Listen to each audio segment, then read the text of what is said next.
Shalom friends, Rabbi Akiva here with Jewish Being in Life, and we've entered into the Hebrew month of Adar. In this month, we are meant to focus on joy, on increasing joy in our lives. It even says in Jewish law that when the Hebrew month of Adar comes in, we should increase our joy. Now, of course, that doesn't mean we shouldn't be joyous throughout the whole year. We should. Judaism is a very joyous and happy religion, but we have an extra focus, an extra emphasis this month on experiencing joy, but also spreading joy, right? The best way to experience joy, according to Jewish teachings, is to bring joy to others, to help them with what they need, right? To help them with what they're lacking. That's the greatest way to increase joy in our lives and increase joy in the world. Now, it doesn't have to stop there. We can increase joy, we can share joy, we can create joy well beyond the human family, by extending joy to all the creatures in this world and to all creation. One of the best ways to do this is by making food choices that don't cause pain and suffering to animals. Right? We know we live in a modern day world where the food systems in place are causing incredible, unbelievable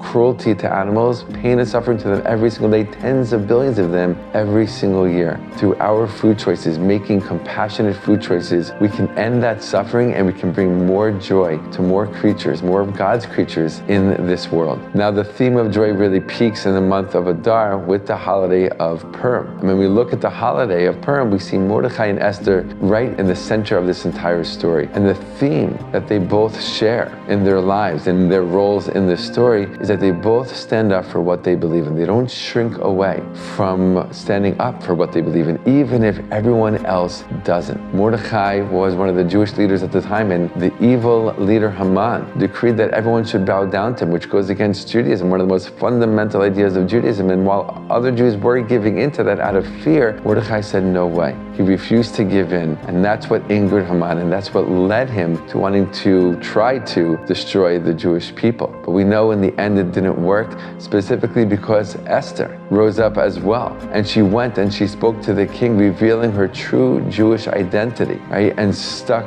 up for and stood up for her people, and did what was scary and did what was risky, right? Why? Because she wanted to stand up for what was right. It's not always easy standing up for what's right, but when we truly and deeply believe in what we believe in, what we know is true, what we know is right, what we know is just, it makes it a lot easier. And when we do that, we have a huge impact on the world. Other people see us, other people learn from us, other people get inspired by us. It's one of the most fundamental Jewish teachings is to live a life of truth, to live according to what is right, to what is just. And even if the rest of the world, or many people in the world, are not on the same page as us, we should have the strength. We should get that strength from our own Jewish tradition, right? To stand up for what we believe in, to not shrink away, and to share that message with others. Again, a very major theme in the story of Purim. Now, there's one other very interesting part of Purim, which is lesser known, but really, really amazing. It says that Esther was living in the palace of the king for quite some time, and because the food there wasn't kosher, and she did not yet reveal her Jewish identity, she had to figure out a way to how to keep kosher in the palace. So we learn from the Jewish tradition that she basically ate a plant-based diet.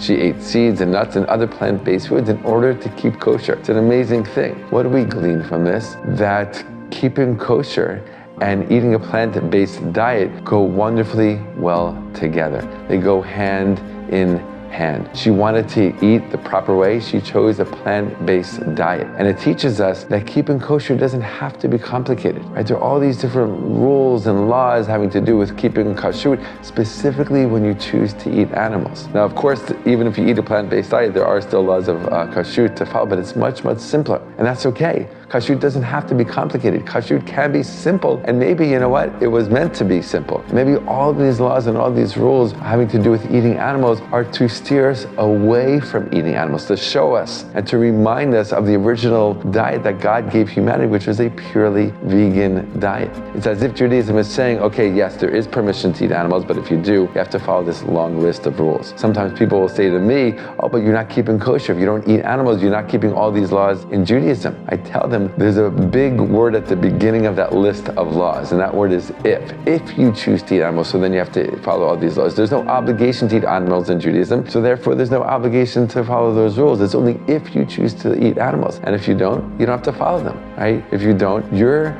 keeping kosher is much simpler, and that is okay. Kashrut can be simple. And let's be honest, eating a plant-based diet is super kosher, right? It brings in other values of the Jewish tradition into your food choices, into your eating. Values like compassion and kindness, goodness and justice. That's a much higher level of kashrut than if one was eating animals and following all of those rules and laws. So reflecting on this month of Adar that we just started, it is all about joy. It is all about bringing joy to others, other humans and other creatures in creation, in creating the kind of world that God wants there to be from the beginning. We know that humans were placed in this world in order to serve this world, in order to take care of this world. It says, at the beginning of the Torah, when humans were put into the Garden of Eden, that they were put there lo'ovda u'lishamra, to literally serve and to protect. That is our role in this world. And part of that world is making sure that we spread goodness and joy to all creatures and to all creation.